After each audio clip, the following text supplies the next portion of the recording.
So Alyssa, tell everybody here, when you walked in here this week, what were you going through and what were you feeling?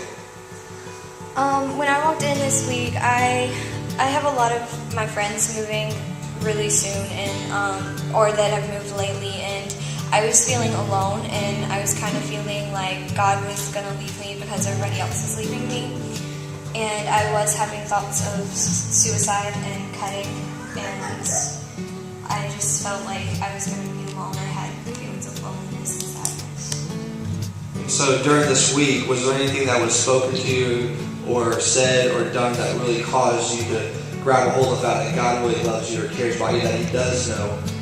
Tell us about that.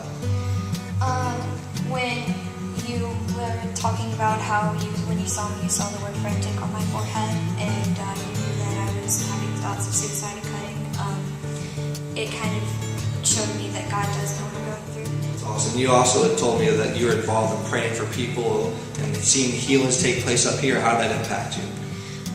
That definitely showed me that God was there. I mean, I felt like I needed to pray for Morgan, and then she was talking about how she was wanting God to send her someone to pray for her, and then I went and prayed for her, and that kind of helped me grasp onto the fact that, maybe He wants me to do stuff for Him and help make miracles happen.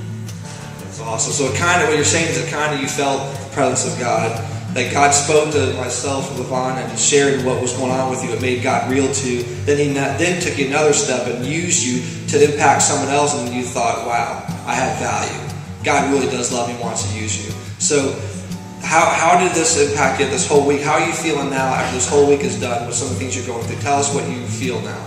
I definitely feel happier, and like I'm always going to have someone there for me, and that God's always going to be there for me, and that I'm not going to be by myself. And I think that's definitely helped me, and I know it's going to be hard in the future too, but I'm always going to keep this week in mind because I know that there are great things that can happen. It's safe to say that you are walking out here a changed person, that you feel totally free from those things you walked in with? Most definitely. That's awesome. So proud of you.